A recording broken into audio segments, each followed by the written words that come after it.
네, 우리 서로 전우장 안에 인사하시기 바랍니다. 하나님이 기뻐하시는 성도가 됩시다. 그래서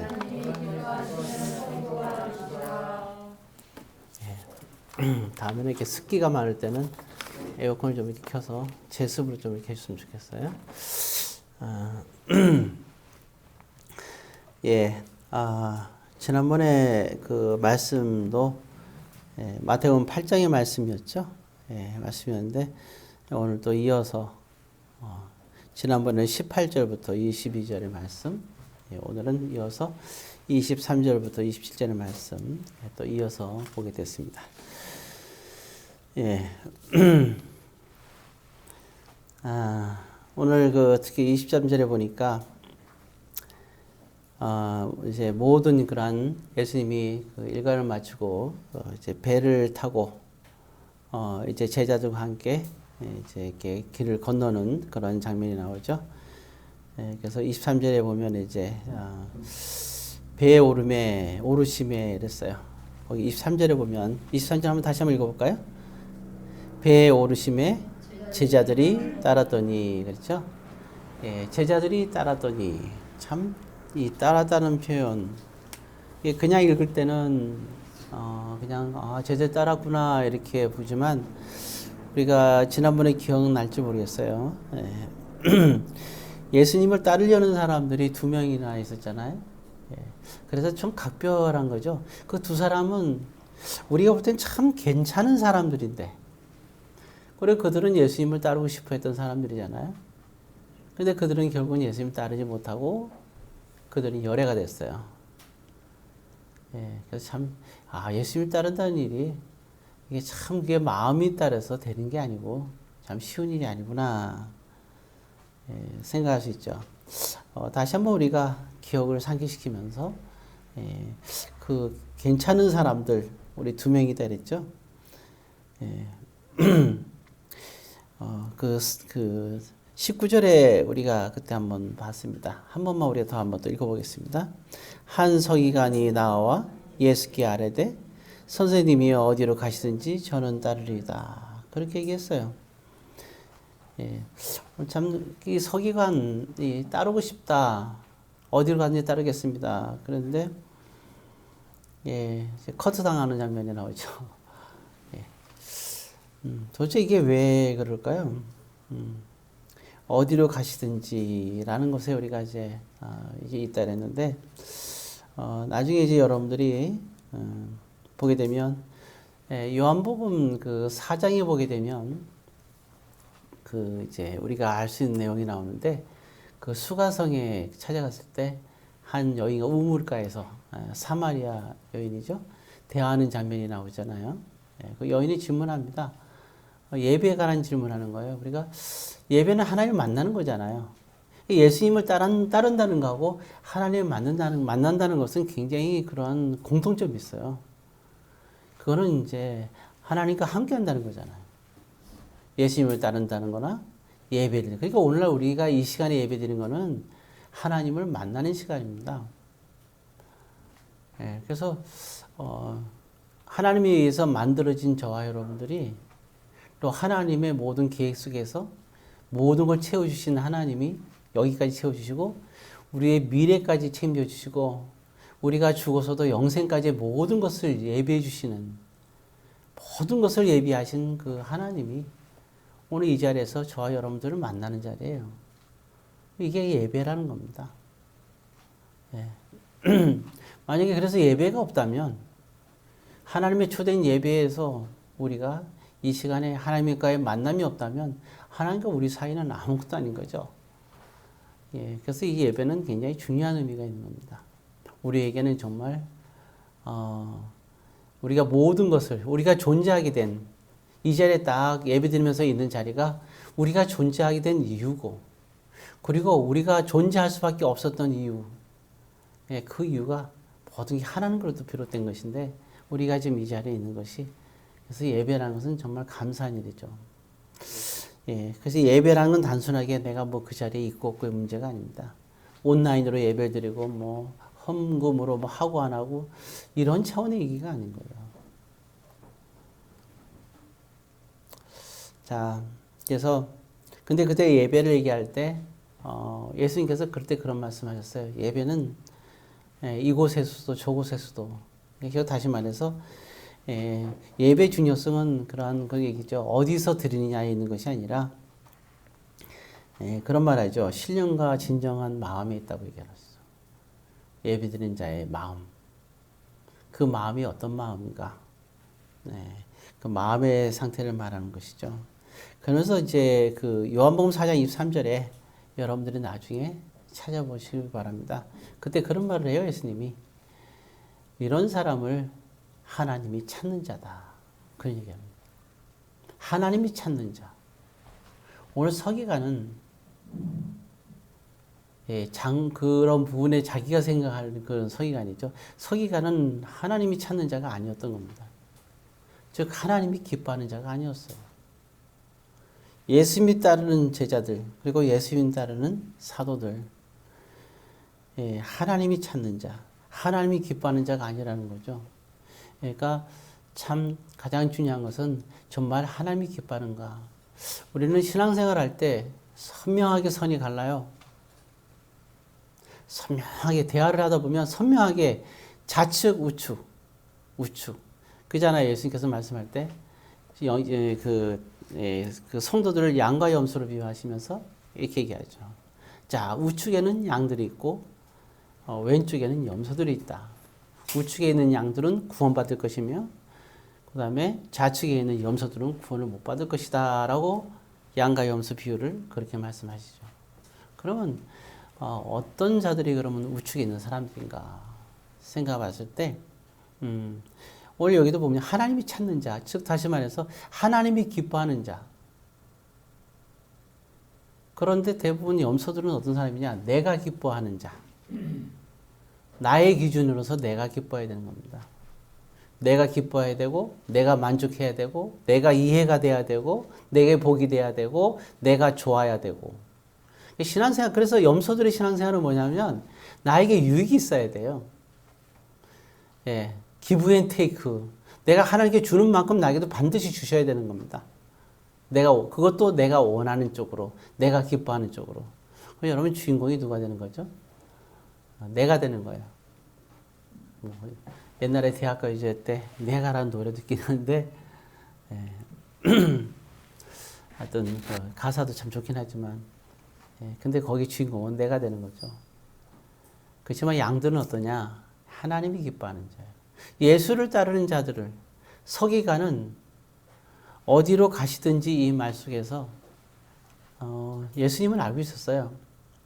그게 예수님을 따르려고 볼 때는 우리가 괜찮은 사람이지만 그는 결국 따르려는 게 누구를 위해서 그러냐? 자기의 기쁨을 위해서 그랬던 거예요. 하나님이 기뻐하는 건 전혀 상관이 없는 겁니다.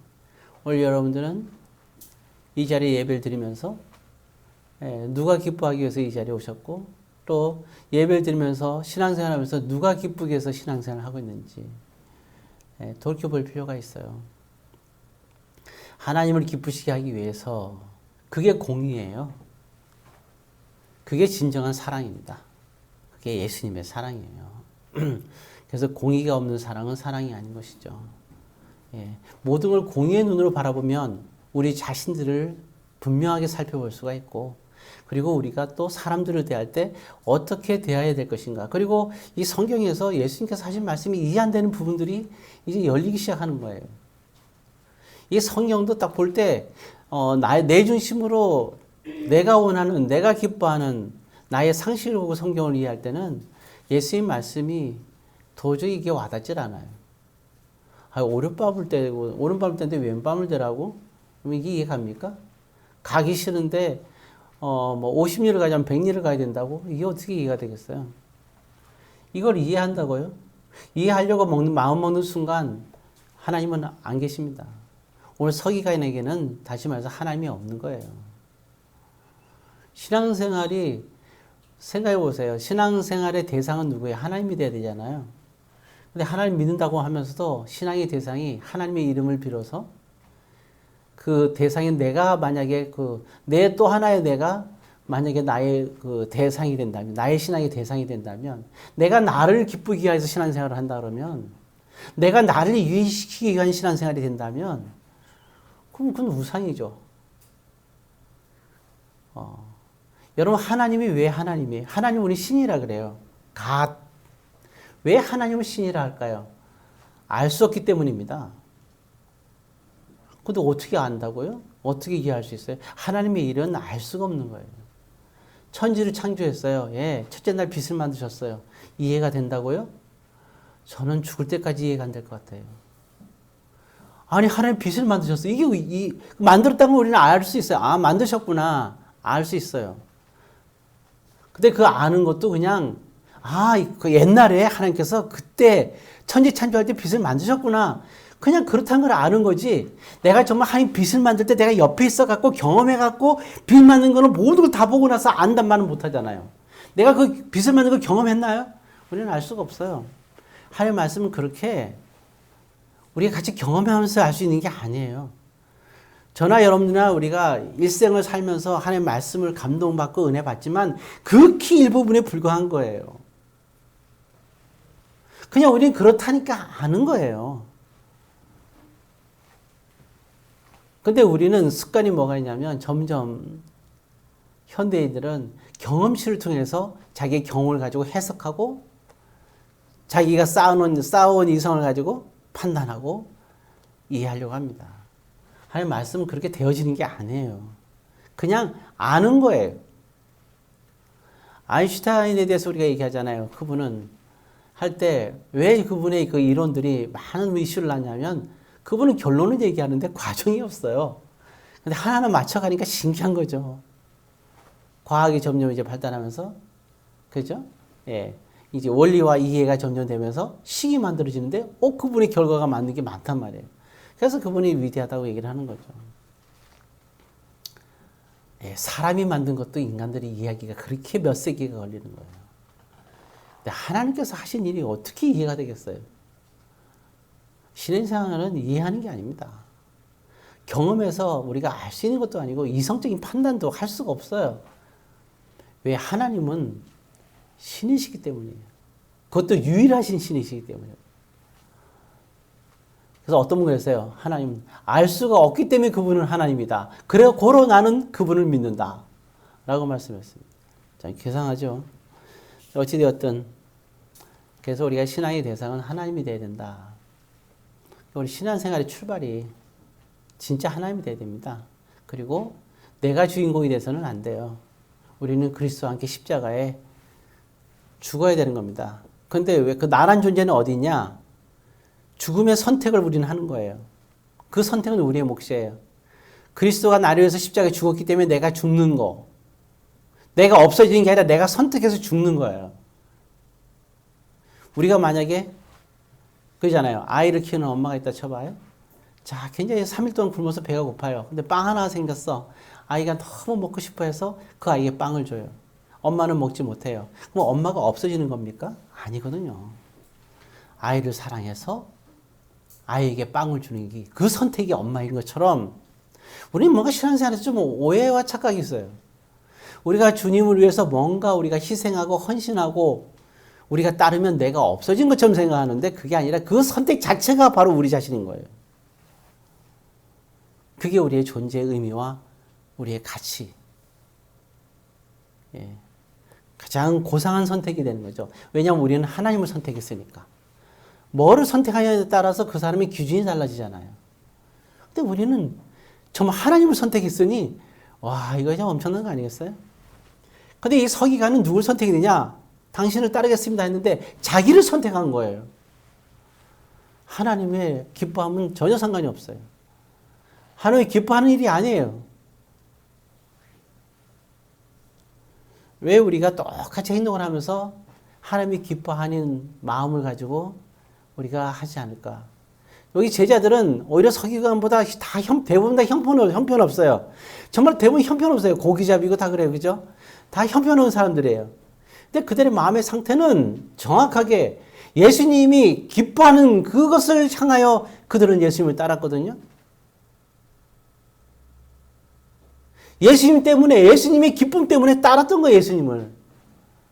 그러나 서기관은 자기 기쁨을 위해서 따르는 거예요. 자기의 기쁨과 목적을 갖고 따르는 사람은 가룟 유다처럼 배신할 수밖에 없어요. 가다가 이게 아니거든요. 좋을 때는 상관없는데 어려운 여건이 당하게 되면 떠날 수밖에 없는 게 자신의 기쁨을 위해서 따르던 사람들은 중간에 떠나는 거예요. 왜 우리가 신앙생활하면서 실족하고 떠나게 될까? 근본이 문제가 되는 거예요. 왜 신앙생활하면서 기쁨을 잃어버릴까? 가장 근본적인 게 잃어버린 거예요. 왜 우리는 사람들을 용서하지 못할까? 가장 근본적인 게 우리가 이것이 없었던 것 때문이에요. 그 속에 정말 첫 출발은 뭐냐? 거듭난 자는 누구냐? 거듭난 자가 하나님 나라를 볼 수 있는 거예요. 용서라는 게 눈에 보여야 되는 거예요. 우리가 마음의 눈으로 그게 보여야 되는 거예요. 용서가 뭔지. 그게 어떻게 볼 수 있냐? 주님이 나를 용서한 게 정말 내 가슴 속에 와 부딪혀야 되는 거거든요. 이게 얼마나 큰 사건이고 이것이 얼마나 대단한 건지 보여야 되거든요. 그래서 우리는 주님이 나를 위해서 용서해서 했으니, 그리고 그를 생명을 다했으니 우리도 생명을 십자가에 못 박고 용서를 하게 되는 거예요. 그 중심에는 내가 아닌 하나님입니다. 서기관에게는 하나님이 기뻐하시는 것을 위한 선택이 없었던 겁니다. 똑같이 따르는데도 따른다는 제자들과 따른다는 서기관의 차이점이에요. 전 여러분들이 제자들 같은 하나님이 기뻐하시는 근본을 가지고 여러분들이 제자처럼 예수님을 따르는 자들이 되기를 바랍니다. 예, 그 다음에 또 거기 21절에 또 한 사람이 등장했었죠. 예, 근데 참 우리가 늘 알지만 예, 이렇게 얘기를 했잖아요. 자, 21절 다시 한번 우리가 읽습니다. 예, 제자 중에 또 한 사람이 이르되 주여 내가 먼저 가서 내 아버지를 장사하게 허락하소서. 오늘 좀 더 구체적인 얘기를 나누고 있는 거예요. 예, 왜 이 사람도 못 따랐을까? 왜 이 사람은 왜 예수님을 따르지 못했을까? 그 마음이 어떤 마음이었기 때문에 그런가 봤을 때, 이 사람은 그잖아요. 얘기했지만 나는 먼저 가서 장사부터 지내겠다. 장사를 아버지 돌아가셨는데 장사 지내는 게 나쁜 일이 아니라 그랬죠. 그런데 문제는 먼저 가서라는 게 문제예요. 장사를 언제 드리냐가 중요한 거죠. 물론 돌아가시자마자 가서 가봐야 게 당연하죠. 자, 근데 문제는 앞에 예수님이 계시다는 거예요. 그리고 자신의 인생에서 예수님을 따르겠다고 결정을 했다는 거예요. 정말 자기의 생명과 모든 걸 다 바쳐서 예수님이 하나님의 아들이고 아버지를 창조하시고 나를 창조하신 그 하나님 것을 알았다면 얘기가 달라지죠. 또 나의 자식까지도 하나님께서 창조했다고 이것을 믿는다면 얘기가 달라지는 거예요. 또 내가 그 아버지의 아들이 되게끔 하셨다는 것도 하나님께서 그렇게 하셨다 그러면 얘기가 달라지는 거죠. 그럼 누가 우선이 돼야 되는 거예요? 당연히 아버지를 창조하고 나를 창조하신, 또 부자지간을 맺게 해서 태어나게 하신 하나님이 우선이 돼야 되는 거잖아요. 근데 이 사람의 마음속에는 먼저가 달라졌어요. 먼저 그것도 살아있는 아버지가 아니에요. 내가 살아있는 아버지께 지금 아버지가 지금 이런 위급한 상황에 내가 가겠다는 것도 아니에요. 이미 죽은 아버지를 위해서 얘기를 하고 있습니다. 자, 근데 우리가 잘 아는 대로 이건 찾아보지 않겠습니다. 마태복음 6장 33절에 우리 잘 알잖아요. 먼저 뭐부터 하라고요? 하나님의 나라와 의를 구하라. 그러면 이 모든 것을 너에게 더하시리라. 얘기했습니다. 자, 여기서 참 재밌는 말이 있어요. 이것이 우리는 이 모든 것을 더하리라 그랬는데 이 모든 것이 문제예요. 이 모든 것. 자, 그러면 이 한 사람에게 있어서, 이 어떤 사람에게 있어서 봅시다. 이 어떤 사람의 지금 목적은 뭐죠? 아버지께 장사를 지는 거잖아요. 근데 먼저 하나님의 나라 의를 구하라. 그 다음에 하신 말씀이 있어요. 이 모든 것을 너에게 더하시리라. 여기에는 장사 드리고 싶은 것을 하게끔 하신다는 거예요.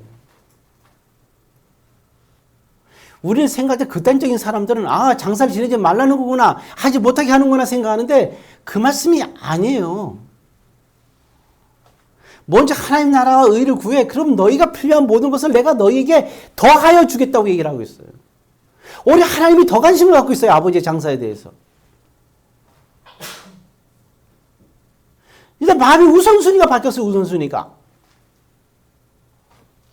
주님을 따르고 장사를 드려도 되는데, 그렇잖아요. 주님을 따르고 예수님을 모시고 장사한테 갈 수도 있잖아요. 근데 예수님은 상관없어. 중요한 일이 있을 땐 다 자기가 먼저 해. 그래, 그 뒤에서 예수님을 따라요? 그때마다? 아, 예수님, 잠깐만. 예. 그죠? 사마리 제기 갔을 때, 예수님, 잠깐 내가 어디 볼 일이 있는데요? 갔다 와요? 여러분, 중요한 일이 있을 때마다 주님과 함께 해야 되는 거잖아요. 근데 어떤 중요한 일은 내가 생각해. 우리도 그러지 않아요? 우리가 살다가 심각한 문제에 딱 부딪혀요. 여러분 어떻게 하세요? 심각한 문제 부딪히면? 일단 고민부터 하고 죽고 싶다 그러나요? 아니면 어떤 문제가 생기면 주님을 찾아서 주님과 여러분들이 기도를 통한 대화를 하시나요?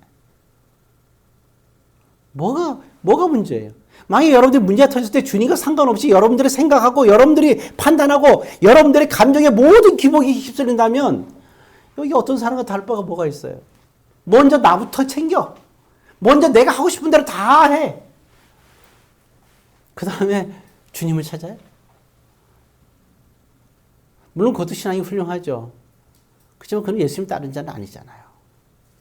오늘 여기 어떤 사람 예수님이 하지 말라는 거 아니에요. 문제가 심각하지 않다는 게 아니에요. 그러나 예수님을 먼저 찾으면, 먼저 하나님 나라와 의를 먼저 찾고 구하면 그 다음에 하나님께서는 주신다는 거잖아요. 더 해주신다. 우리 예수님에 대해서 이렇게 오해하고 있어요. 먼저 하나라 의를 구하라. 여기까지만 읽어요. 아니에요. 이 모습을 너에게 더하겠다고 약속을 하시는 분이 바로 예수님이었어요. 예수님 친하신 말씀이니까. 우리 한번 예를 들면 그래요. 여러분 아브라함과 욥은 동방과 서방의 동시시대의 위대한 인물이에요. 하나님께서 아브라함에게 뭘 원했는지 알잖아요. 예, 갈대아 우르에 살 때 제법 잘 살았겠죠. 근데 그에게 겨우 떠나라는 것은 그에게 뭘 갖고 왔어요? 물질을 다 갖고 하신 거잖아요. 욥은 없대요. 욥은. 사단이 하나님께 허락만 타고 욥을 괴롭히기 시작하는데 먼저 모든 재산을 다 그냥 날리게 만들잖아요. 짐승이 다 죽고 물질이 다 사라졌어요. 예, 그래도 그들은 하나님을 포기하지 않고 하나님을 따르고 하나님을 사랑했어요.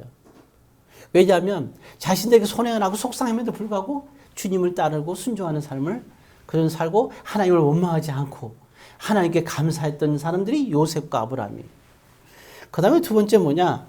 순서가 바뀌지만 아브라함은 두 번째 아내 사라예요. 가장 사랑했던 여인 사라. 그 사라가를 뺏기게 생겼잖아요. 다 굶어 죽게 생겨서 애굽에 갔을 때 애굽에 있는 바로 왕이 사라를 갖다 이렇게 너무 예쁘니까 뺏으려고 했어요. 그리고 다 죽이려고 그랬잖아요. 아브라함부터 다. 그러니까 서로가 대화를 하죠. 사라도 참 대단해요. 욥도 보면 아들들을 다 죽어요. 아들들이. 그죠? 예. 또 우리가 근데 참 이게 다 차이가 있어요. 아브라함의 아내 이름은 나와 있어요. 근데 욥의 아내 이름은 안 나왔어요. 왜 그럴까요? 욥의 아내는 욥이 고난을 당하니까 하나님과 욥을 저주하고 떠났어요. 그러니까 이름이 나올 리가 없죠. 그걸 감당했으면 나왔겠죠. 안 나와요. 딸들 이름은 나와요. 3명. 여미마, 그시야, 게레나복. 마지막에 새로 얻은 아들이 딸이 다 죽고 아들, 딸이 다시 이렇게 하나님께 축복으로 주시는데 그 3명의 정말 지성과 영성과 미를 다 갖춘 여인, 여미마, 그시야, 게레 이름까지 나와요. 그런데 재밌는 건 뭐냐면 딸들의 이름은 나오는데 엄마 이름이 안 나와요. 왜냐하면 나중에 갖게 된 아내는 이 어려운 고난을 같이 겪은 여인이 아니에요. 다 고난이 끝난 다음에 얻게 되는 여인이죠. 여러분 고난을 겪은 여인이 누구예요? 아브라함 때는 어때요? 아내 이름은 나오죠. 우리 잘 아는 대로 사라잖아요. 그럼 왜 아브라함의 아내 사라 나올까? 사라는 아브라함이 힘들 때 같이 고난을 겪었던 여인이. 가난할 때도 같이 겪었고 아들이 이삭을 바친다고 할 때도 같이 겪었고 정말 이 모든 고난을 같이 겪어요. 하나님의 역사 속에서. 심지어는 자기가 가장 사랑하는 아브라함 근데 전혀 하나님을 그렇게 사랑하는 사라. 그렇게 하나님을 사랑하고 그렇게 아브라함을 사랑하는 사라인데 어느 날 바로하고 살게 생겼어요. 왜? 자기가 사랑하는 아브라함이 얘기하는 거예요. 나와 하나님을 위해서 네가 바로와 살아라. 그래야 하나님의 역사를 이룰 수가 있다. 이게 얼마나 참 비극적인 얘기입니까? 뭐 남들이 보면 야 바로 왕이 뭐 이렇게 아내가 되니까 누리겠다리지만 사라는 전혀. 차라리 돈이 없어도 믿음 있는 아브라함이 좋은 거예요. 이게 영성이라는 거죠. 얼마나 슬펐겠어요.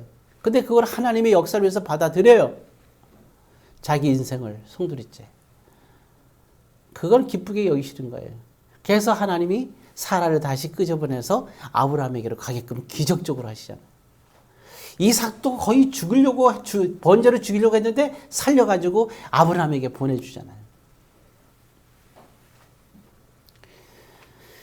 자, 이게 말이 뭐냐면 이렇게 하나님의 나라와 의를 먼저 구한 아브라함과 욥. 근데 어떻게 됐어요? 아브라함은 모든 축복을 받습니다. 욥은 어때요?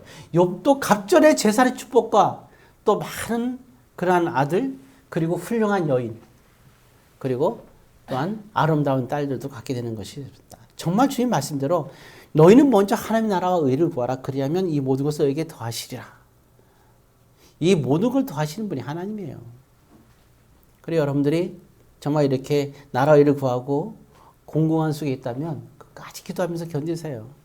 그러면 더한 축복을 여러분들이 받을 수가 있습니다. 주님이 마음을 보시는 거예요. 정말 그런 말씀도 있잖아요. 내 보물이 있는 그곳에는 내 마음도 있느니라. 21절의 말씀입니다. 자, 이와 같은 그런 모습들이 있어요. 자, 참 이런 괜찮은 사람들. 자, 다시 돌아와서.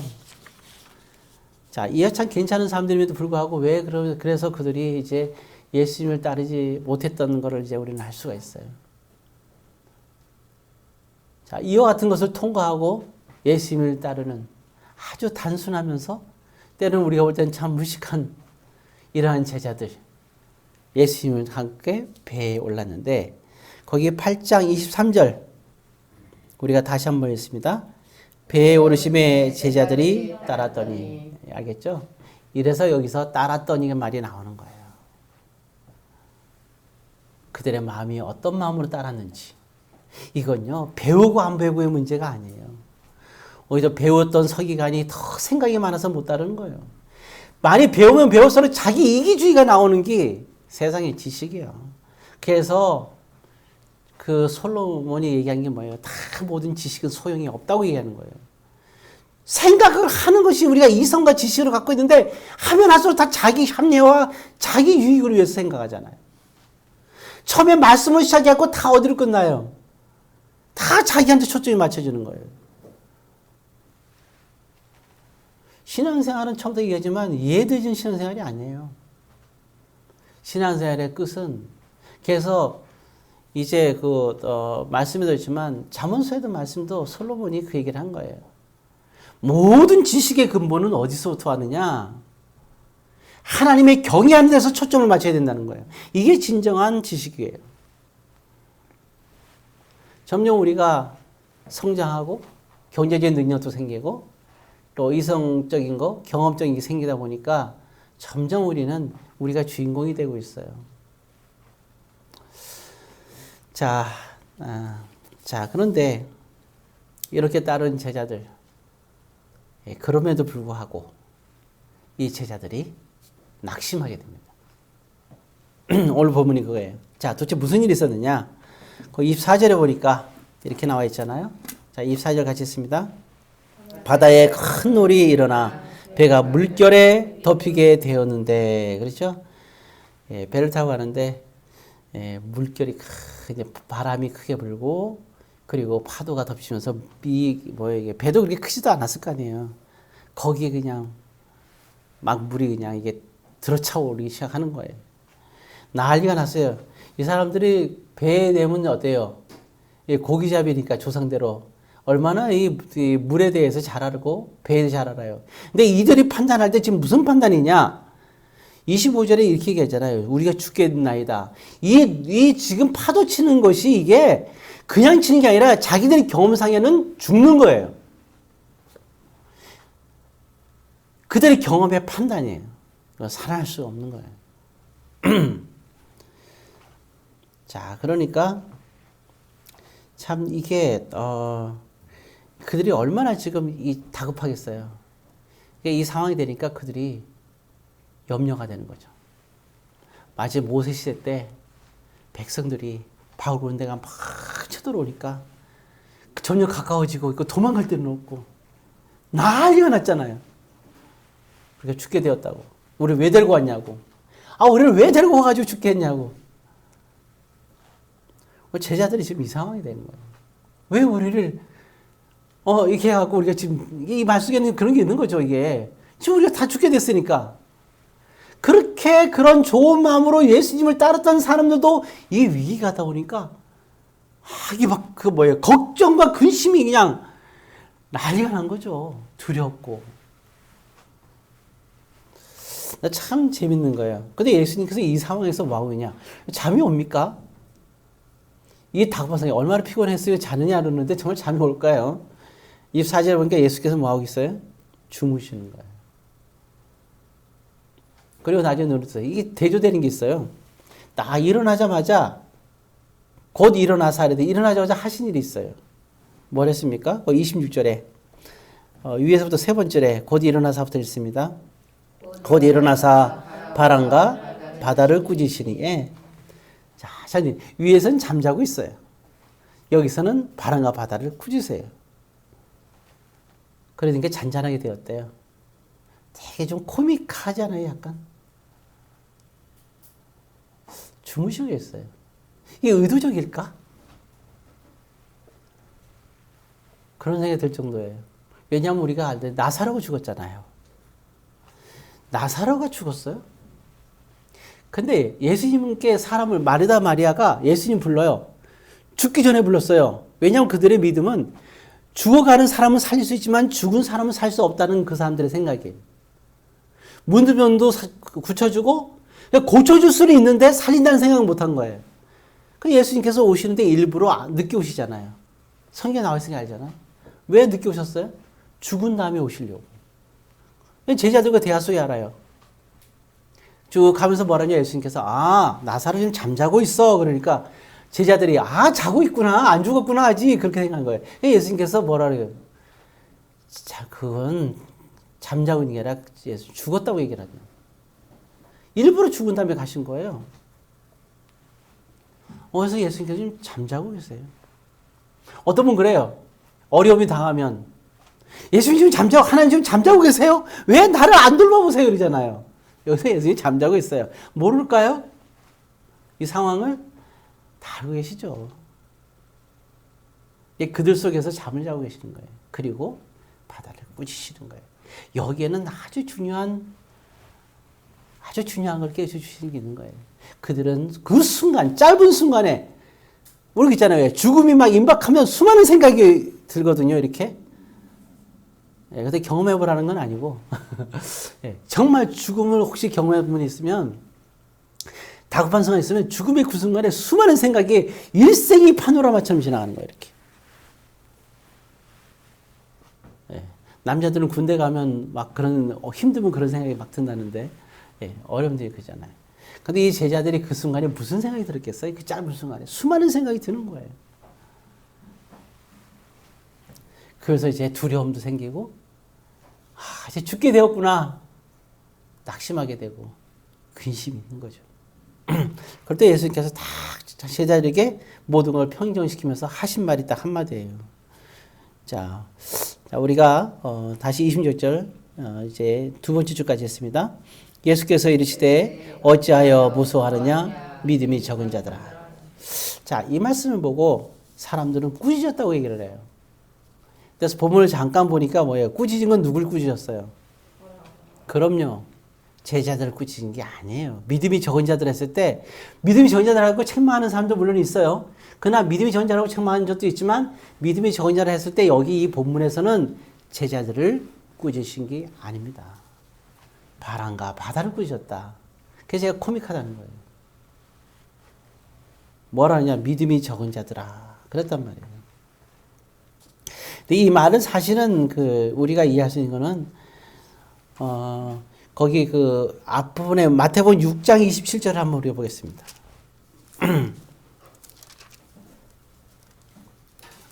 마태복음 6장 30절. 마태복음 6장 30절 같이 했습니다.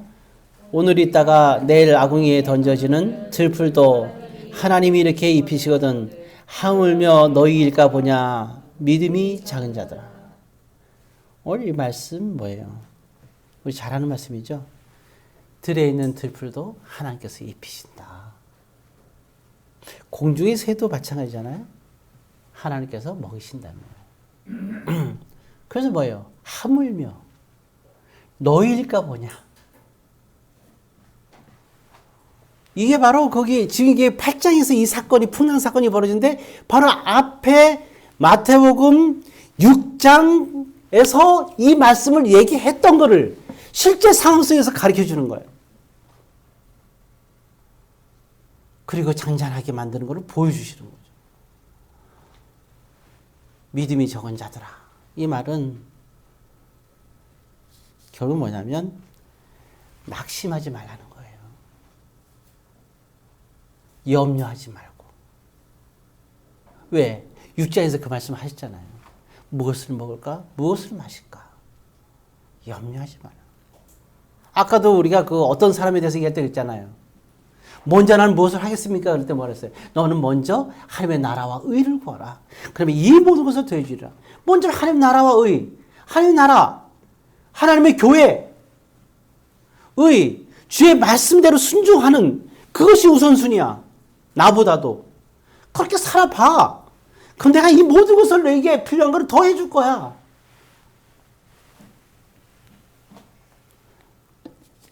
그러니까 이 말씀은 위로와 격려예요. 두려워하지 말라. 낙심하지 말라. 자, 오늘 말씀을 통해서 결론은 드리고 싶은 말씀은 항상 기도하고 낙심하지 말기를 주의 이름으로 권면드립니다. 기도하겠습니다.